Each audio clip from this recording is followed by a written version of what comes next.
తెలంగాణలో పార్టీ ఫిరాయించినట్టుగా ఆరోపణలు ఎదుర్కొంటున్న ఎమ్మెల్యేలపై తీర్పు వెలువరించారు అసెంబ్లీ స్పీకర్ గడ్డం ప్రసాద్ కుమార్. 5 ఎమ్మెల్యేల విషయంలో స్పీకర్ నిర్ణయం తీసుకున్నారు. ఇంకా 5 ఎమ్మెల్యేల వ్యవహారం పెండింగ్ లో ఉంది. అయితే స్పీకర్ తీర్పు ఆమోదయోగ్యంగా లేదని న్యాయ పోరాటం చేస్తామంటోంది బీఆర్ఎస్. తెలంగాణలో ఫిరాయింపు ఎమ్మెల్యేల విషయంలో కీలక తీర్పు వచ్చింది. ఎమ్మెల్యేల అనర్హత వ్యవహారంలో దాఖలైన పిటిషన్లపై అసెంబ్లీ స్పీకర్ ప్రసాద్ కుమార్ తీర్పు వెలువరించారు. తెల్లం వెంకట్రావు, బండ్ల కృష్ణమోహన్ రెడ్డి, గూడెం మహిపాల్ రెడ్డి, ప్రకాష్ గౌడ్, అరికెపూడి గాంధీలపై దాఖలైన అనర్హత పిటిషన్లను కొట్టివేస్తూ కీలక నిర్ణయం తీసుకున్నారు. 5 ఎమ్మెల్యేలు పార్టీ మారినట్టు ఆధారాలు చూపలేకపోయారని తీర్పులో స్పష్టం చేశారు. అనర్హత వేటుకు తగిన ఆధారాలు లేవని, సాంకేతికంగా ఆ 5 ఎమ్మెల్యేలు బీఆర్ఎస్లోనే ఉన్నట్లు స్పష్టం చేశారు. ఈ నెల 18 వరకు సుప్రీంకోర్టు ఇచ్చిన గడువు ఉండటంతో ఆలోపే నిర్ణయం ప్రకటించారు స్పీకర్ ప్రసాద్ కుమార్. అయితే మరో 5 వ్యవహారం పెండింగ్ లో ఉంది. తెలంగాణలో కాంగ్రెస్ ప్రభుత్వం ఏర్పడ్డాక బీఆర్ఎస్ నుంచి 10 మంది ఎమ్మెల్యేలు పార్టీ ఫిరాయించినట్టు ఆరోపణలు వచ్చాయి.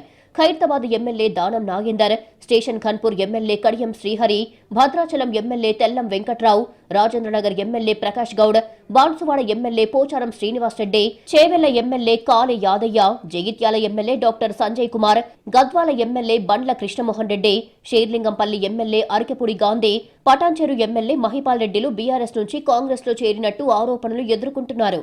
ఈ 10 మందిపై అనర్హత వేటు వేయాలని బీఆర్ఎస్ నాయకులు స్పీకర్ కు ఫిర్యాదు చేశారు. స్పీకర్ సకాలంలో స్పందించి చర్యలు తీసుకోలేదని బీఆర్ఎస్ నాయకులు హైకోర్టును ఆశ్రయించారు. బీఆర్ఎస్ నాయకులు ఫిర్యాదు చేసిన ఎమ్మెల్యేలపై విచారణ చేపట్టాలని హైకోర్టు స్పీకర్ ప్రసాద్ కుమార్ కు సూచించింది. ఈ ఉత్తర్వులతో సంతృప్తి చెందని బీఆర్ఎస్ నాయకులు సుప్రీంకోర్టును ఆశ్రయించారు. విచారణ చేపట్టిన సుప్రీంకోర్టు జూలై 31న ఎమ్మెల్యేలపై వచ్చిన ఫిర్యాదులను 3 నెలల్లో తేల్చాలని స్పీకర్ను ఆదేశించింది. దీంతో తెలంగాణ అసెంబ్లీ స్పీకర్ గడ్డం ప్రసాద్ కుమార్ బీఆర్ఎస్ నాయకులు ఇచ్చిన ఫిర్యాదులపై విచారణ జరిపారు. 3 నెలల గడువులోపు విచారణ పూర్తి చేయకపోవడంపై నవంబర్లో సుప్రీంకోర్టు తీవ్ర అసంతృప్తి వ్యక్తం చేసింది. విచారణ పూర్తి చేసేందుకు మరో 2 నెలల సమయం కావాలని స్పీకర్ కార్యాలయం సుప్రీంకోర్టుకు విజ్ఞప్తి చేసింది. దీంతో డిసెంబర్ 18 వరకు గడువిచ్చింది.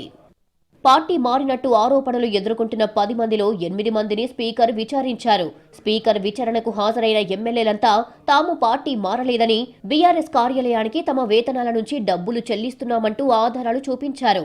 దీనిపై బీఆర్ఎస్ కూడా అభ్యంతరం వ్యక్తం చేస్తూ స్పీకర్ ముందు తమ వాదనలు వినిపించింది. వాటికి సరిపడా ఆధారాలు సమర్పించింది.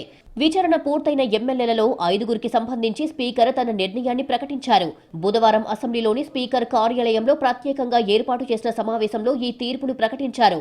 పార్టీ మారారు అంటూ ఎమ్మెల్యేలపై ఫిర్యాదు చేసిన బీఆర్ఎస్ ఎమ్మెల్యేలను పిలిచి వారి సమక్షంలోనే తీర్పిచ్చారు. పార్టీ మారిన ఎమ్మెల్యేల విషయంలో సరైన ఆధారాలు లేవని స్పీకర్ తీర్పులో స్పష్టం చేశారు. వాళ్లు తెలంగాణ శాసనసభలో సభ్యులుగా కొనసాగుతారని ఏకవాక్య తీర్పిచ్చారు స్పీకర్. తీర్పును స్వాగతించింది కాంగ్రెస్. ఫిరాయింపు ఆరోపణలు ఎదుర్కొంటున్న ఎమ్మెల్యేలు కూడా తీర్పును స్వాగతించారు. ప్రజా సమస్యల పరిష్కారం కోసమే తాను సీఎంను కలిశారన్నారు BRS MLA Bandla Krishnamohan Reddy. తానెప్పుడూ BRS కు వ్యతిరేకంగా పని చేయలేదన్నారు.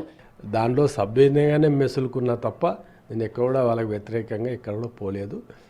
పరిస్థితులు ఈరోజు వాళ్ళ ముఖ్యమంత్రి యాజ్ ఏ ఎమ్మెల్యేగా నా ప్రజలు నన్ను ఎమ్మెల్యేగా గెలిపించినప్పుడు స్థానికంగా సమస్యల మీద గౌరవ ముఖ్యమంత్రి గారితో పోవాల్సిన అవసరం ఉంటుంది. స్పీకర్ తీర్పును తప్పుబడుతున్నారు బీఆర్ఎస్ ఎమ్మెల్యేలు.